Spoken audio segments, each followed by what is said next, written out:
Hey guys, today we are out on the road, out of the studio, which is kind of nice to film outside the studio, a little bit more difficult, but we're out on the road to test out a dash cam. I've actually been using it for a couple weeks now, but didn't want to give you a full review until I've actually fully tested it.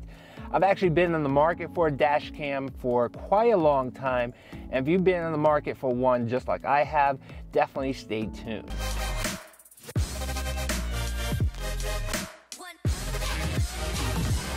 Welcome back guys, my name is Eric. On this channel I like to do a lot of product reviews and sometimes how-to-dos on anything that can help you and your family out. So if that's something that interests you, make sure you hit the subscribe button down below and also notification bell so you get notified of new videos every week I put them out. Now accidents will happen now and then, unfortunately.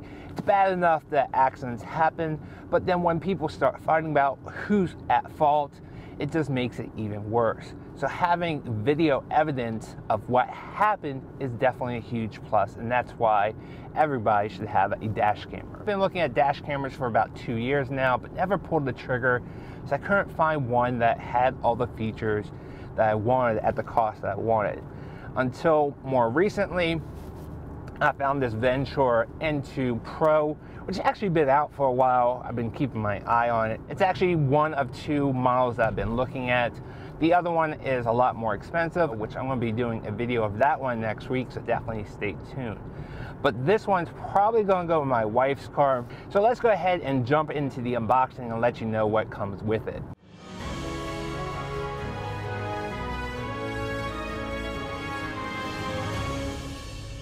Inside the box you'll find the camera, which we'll get into more details in a minute, and then you do have the USB wire to cigarette lighter with an extra long cable so you're able to run this and hide it. Now unfortunately that's probably the hardest part of this whole install, is hiding the wire, and every car is going to be different, so unfortunately there's not much I can help you with that. It didn't come with a tool to kind of push into little crevices, but if you have like a popsy stick or maybe a back of a spoon, you can use that. Or they do sell tools online. I'll leave a link down below to a couple tools that you might be able to use. If you want to, you can just let the wire hang down if you don't mind the look of it. In my opinion, I like the cleaner look, so I'm definitely going to run that wire. Now they do have an option of a Hardwire Kit, which does allow you to use the parking feature because it does provide power to the unit when you're parked, which we'll talk about more in a minute. Also in the box is the suction cup. Now this suction cup is just a basic suction cup. I like how you plug it in at the top and then at the bottom you plug in the camera and it sends the power down through the suction cup for that cleaner look. Now if you want GPS, they do sell a suction cup GPS module, which I definitely highly recommend, which adds the speed to the video feed.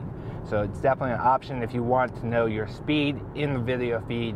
It's definitely an option, but be aware that that evidence of your speed can be used against you if something would happen. So some people might not want that.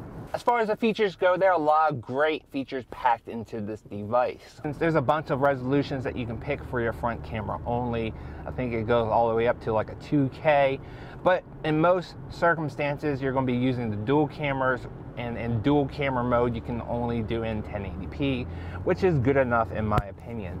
It also has an accident sensor, otherwise known as a G sensor, so if you do get in an accident and you do have that impact, it will actually lock down the footage. Talking about the footage, you will need to provide a micro SD card. Bigger the better, but I personally got one that's 64 gigs.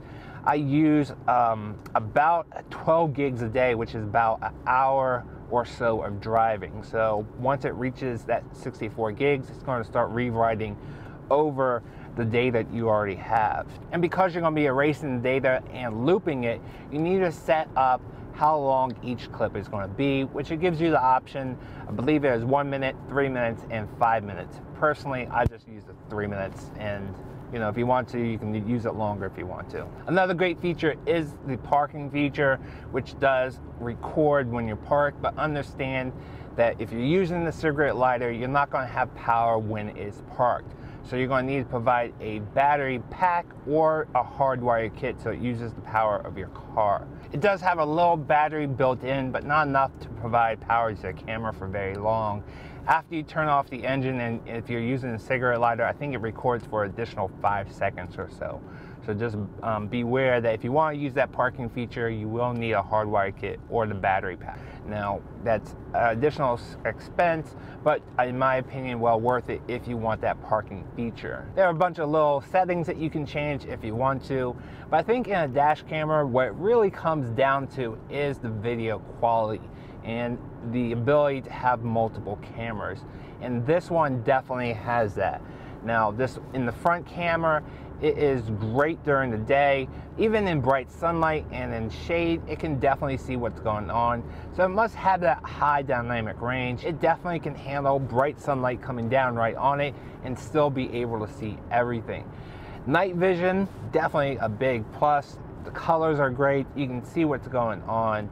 Of course, you know, further away, 100 feet away, the camera's not going to pick up. But wherever your headlights are, it sees everything clearly. And I'm super happy with the quality of this video. And when it came to the inside camera, I was also impressed. Not only was I able to see what's going on inside the cabin, but also see a limited view of the sides and also the rear. And at night, you're able to see what's going on inside the cabin because the camera has infrared lights. There are other brands out there that have the inside camera but don't have the infrared light, and at night it's just complete darkness, which is not good in my opinion. So all in all, I really like this camera. Definitely worth $200. Now, there are more expensive cameras that don't even have features that this camera has, so definitely consider this as an option. Next week I will be reviewing another dash camera that has even more features, and actually features not seen in any other dash cam out there on the market. So definitely stay tuned till next week. Make sure you hit that subscribe button right there, and also watch those other 2 videos and hit the like button. How am I supposed to know if you like videos like this if you don't hit the like button? Hit the like button. I'll see you guys next week.